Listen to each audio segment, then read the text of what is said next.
कि हमने 70 साल दे जो ऊपर दे बुजुर्ग ने उन्होंने हॉस्पिटल दे विच जो अपना इलाज कराता सी उस इलाज की एवज में 7 करोड़ रुपया हमने उसको भी लागू कर दिया। 7 करोड़ रुपया उन्होंने इलाज से खर्च करने का काम किया है। साथियों, मुझे ये भी बड़ी खुशी की गल है कि साडी सरकार ने जो हरियाणा के किसान है उन किसानों को गन्ने का भाव सबसे ज्यादा दिता है। गन्ने का भाव 415 रुपए साडी सरकार देने का काम कर रही है। साथियों, मुझे खुशी है कि साडी सरकार निरंतर गति से काम कर रही है। आदरणीय मोदी जी के नेतृत्व में मैं आम आदमी पार्टी के जो लोग हैं, जो नेता हैं, मान साहब गल्लां तो बढ़िया बढ़िया करते ने, परंतु मैं उनसे पूछना चाहूंगा कि आपने जो वायदे किए थे पंजाब के लोगों से, जो वायदे किए सी, उन वायदों का क्या हुआ? आपके सारे वादे ही रह गए, काम नहीं कुछ हुआ। साथियों, मैंने कहा है कि हमारे किसान हमारे लिए एक रीढ़ की हड्डी है। मुझे खुशी है बताते हुए हमने हरियाणा के अंदर अपने किसान की 24 फसलें एमएसपी पर खरीदने का काम साडी सरकार कर रही है। मैंने चुनावां दे विच वायदा कीता सी, उस वायदे नूं पूरा कीता।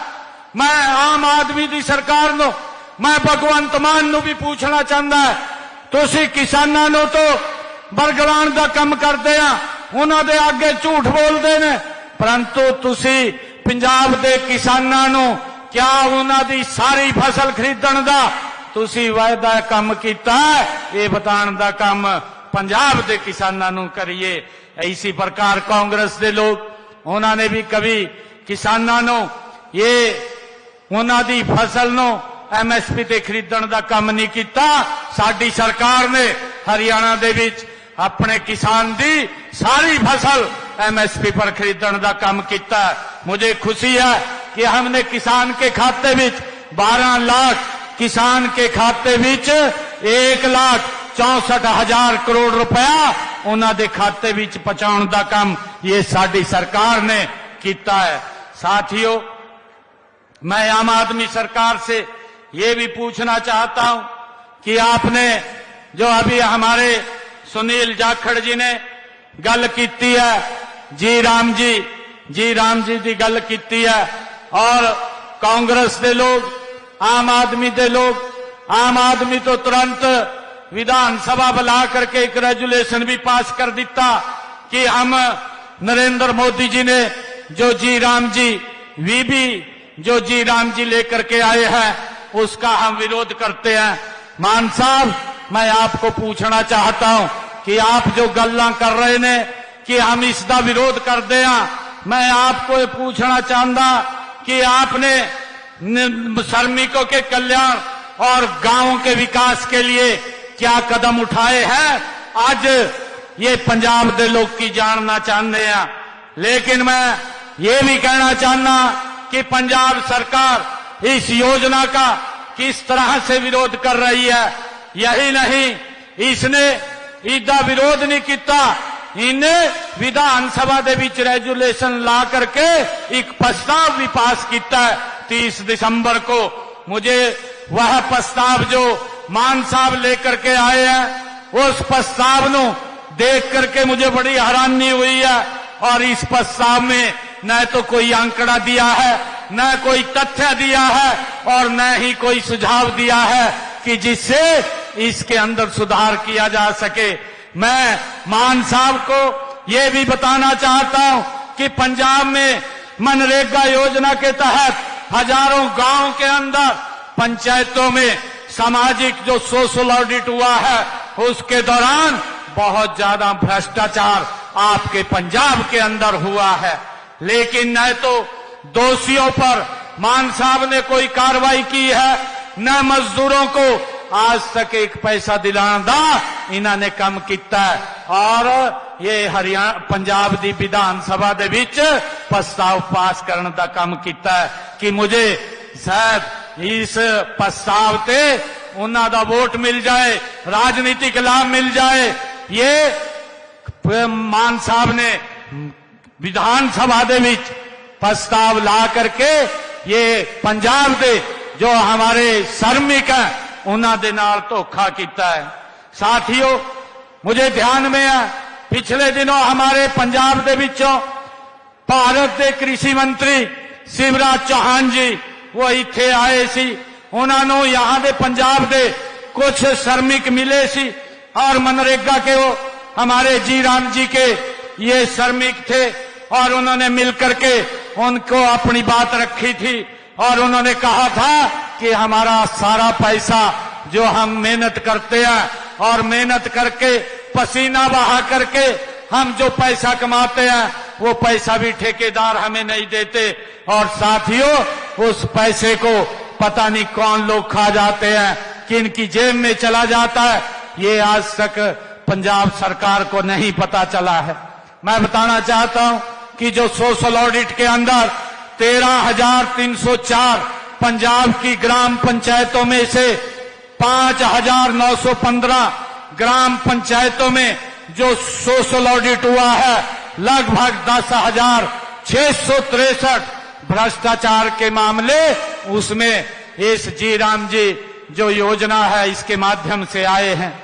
लेकिन इन पर कोई कार्रवाई मान साहब ने नहीं की है। यहां तक कि केंद्रीय टीम ने जब इस ओर ध्यान दिया तब कोई भी वसूली ये मान साहब ने नहीं कराई, उन गरीब श्रमिकों को पैसा नहीं दिया है। साथियों, इस भ्रष्टाचार के दोषियों के खिलाफ भी इन्होंने कोई कार्रवाई नहीं की और मजदूरों को मजदूरी देने के लिए आवंटित जो धनराशि थी उस धनराशि को भी कि ये लोग अपनी जेब में डाल लिया और भ्रष्टाचार किया। प्रस्ताव तो पास कर दिया परंतु मजदूरों के बारे में ये मान साहब ने नहीं सोचा है। साथियों, मैं कहना चाहूंगा कि हमने हरियाणा में लगातार जो श्रमिकों की मजदूरी है वो देश के अंदर सबसे ज्यादा 400 रुपया देने का काम हरियाणा सरकार करती है और उन तक पहुंचाने का काम भी करती है। जो ये जी राम जी योजना प्रधानमंत्री जी लेकर के आए हैं, इस योजना के तहत हमारा श्रमिक और मजबूत और सशक्त होगा, मेरे किसान को भी इसका लाभ मिलेगा। क्योंकि जब बिजाई का समय होता है, जब फसल की कटाई का समय होता है, उस समय में 60 दिन ये योजना कोई काम नहीं करेगी, ये क्योंकि हमारे किसान को श्रमिकों की आवश्यकता होती है। साथियों, मैं ये भी बताना चाहूंगा कि आज पंजाब का जो युवा नशे की ओर ये ज्यादा बढ़ रहा है। ये लोग बोलते थे, ये मान साहब की सरकार ने ये वायदा किया था कि हम पंजाब को नशा मुक्त करने का काम करेंगे और पंजाब के अंदर रोजगार देने का काम करेंगे। मैं आज समराला के इस पवित्र भूमि से मैं मान साहब को ये पूछना चाहता हूं कि आपने अपने समय के अंदर ये 4 साल इस सरकार को हुए हैं, कितने पंजाब के युवाओं को रोजगार दिया, कितने युवाओं को नशे से बाहर निकालने का काम किया और नशे के विरुद्ध आपने क्या क्या कार्रवाई की। आपने अखबारों के अंदर ऐड लगवा करके कि हमारा युद्ध नशे के विरुद्ध, साथियों ये ऐड दे करके आपने वाहवाही लूटने का काम किया है। साथियों, हम बताना चाहते हैं कि हमने हरियाणा के अंदर अभी इन्हीं 1 साल के अंदर 24,000 युवाओं को बिना पर्ची बिना खर्ची के हरियाणा के अंदर रोजगार देने का काम हमारी सरकार ने किया है।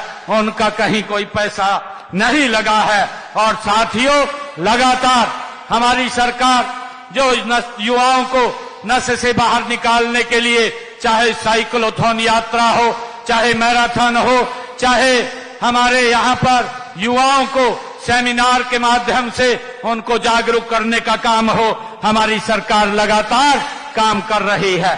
साथियों, आज पंजाब का युवा नशे की समस्या से जूझ रहा है। आज बेरोजगारी से हमारा पंजाब का युवा परेशान है और मजबूरी में वो अवैध रास्ते विदेश जाने के चुनने को वो विवश हो रहा है। साथियों, मुझे ये बताते हुए कि पंजाब सरकार आज भी केवल दोषारोपण की राजनीति कर रही है, उसका समाधान नहीं ढूंढ रही है, ना उसका समाधान कर रही है। आम आदमी पार्टी ने पंजाब के अंदर 16,000 मोहल्ला क्लिनिक बनाने का भी वायदा किया था। ये सारे के सारे वायदे हवाई है। जो मोहल्ला क्लिनिक इन्होंने केजरीवाल ने दिल्ली के अंदर खोले थे, जहां पर लोगों को दवाई तक भी नहीं मिलती थी, यहां पर भी ये उस योजना को ला करके लोगों के साथ ये बद्दा मजाक करने का काम ये आम आदमी पार्टी की सरकार कर रही है। साथियों, यहां पर इन्होंने कहा था कि हम अवैध खनन को बंद करेंगे, परंतु अवैध खनन करने और इससे 20,000 करोड़ रुपए लाने का जो वायदा किया था वो भी आप लोगों के सामने है। चाहे अवैध खनन के मामलों में पठानकोट हो, चाहे फाजिल्का हो, चाहे आनंदपुर साहब हो। साथियों, अवैध खनन के मामले ये आम आदमी मान साहब की सरकार के अंदर और ज्यादा बड़े हैं, वो कम नहीं हुए हैं। जिस प्रकार से कांग्रेस के अंदर अवैध खनन होता था, उससे ज्यादा बढ़ाने का काम ये आम आदमी सरकार ने किया है। साथियों, आज आप सबके बीच में ये समराला की सरदारी के बीच में आज मुझे आने का ये मौका मिला है। मैं आप लोगों से अपील करना चाहता हूं कि ये भूमि ये गुरुओं की भूमि है, ये ऐतिहासिक भूमि है, जिन्होंने कष्ट में भी अपना साहस, अपना धैर्य नहीं छोड़ा है। मैं आप लोगों से अपील करता हूं, आने वाले समय के अंदर ये इस प्रकार की जो झूठ को फैलाने वाले लोग हैं, जो झूठ बोल करके वोट लेने वाले लोग हैं, ऐसे लोगों को हम बाहर का रास्ता दिखाने का काम करेंगे। मैं आज आप लोगों को ये भी विश्वास दिलाता हूं कि हमारी जो यहाँ सरकार 2027 के अंदर माननीय मोदी जी के नेतृत्व में ये सरकार बनेगी। मैं आप लोगों को विश्वास दिलाता हूं कि उनके नेतृत्व में हरियाणा में जितनी योजनाओं का लाभ हरियाणा में मिल रहा है, वो सारी की सारी योजनाओं का लाभ हमारे पंजाब के लोगों को भी मिलेगा। उनको भी इस लाभ से वंचित नहीं रखा जाएगा। उनके घर तक पहुंचाने का काम ये हमारी सरकार करेगी। मैं समराला की इस पवित्र धरती से यह भी कहना चाहता हूं कि देश और प्रदेश को ये प्रयोगशाला नहीं, बल्कि अनुभवी और जिम्मेदार ये शासन इस पंजाब को चाहिए। राजनीति सेवा का माध्यम होनी चाहिए, न कि सत्ता सुख का साधन होनी चाहिए। इन्होंने तो राजनीति को एक सुख का साधन समझा हुआ है, इन्होंने सेवा का साधन नहीं समझा हुआ है।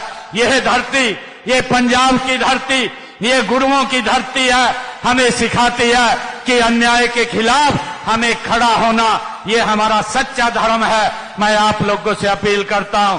मैं अंत में मैं आप सभी से ये आह्वान भी करता हूं कि विकास, ईमानदारी और राष्ट्र हित की राजनीति को हम मिलकर के मजबूत करें। हरियाणा ने जो मॉडल प्रस्तुत किया है, वही मॉडल पूरे देश में सुशासन की नींव बन सकता है।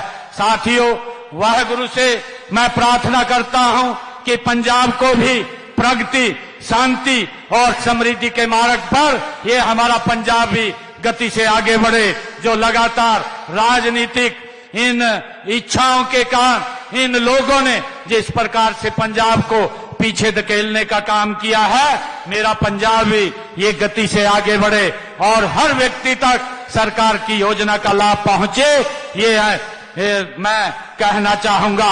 और हमारा पंजाब भी आगे बढ़े। आप सबको इस अवसर के ऊपर मैं बहुत बहुत बधाई और शुभकामनाएं देता हूं। विशेष करके हमारे नीशू शर्मा जी, जिन्होंने इतने भव्य कार्यक्रम का आयोजन किया है, इनको मैं विशेष तौर से बहुत बहुत बधाई और शुभकामनाएं देता हूं। एक जोरदार जयकारे के साथ वाहेगुरु जी दा खालसा, वाहेगुरु जी दी फतेह। भारत माता के, भारत माता के, वाहेगुरु जी दा खालसा, ਵਾਹਿਗੁਰੂ ਜੀ ਦੀ ਫਤਿਹ।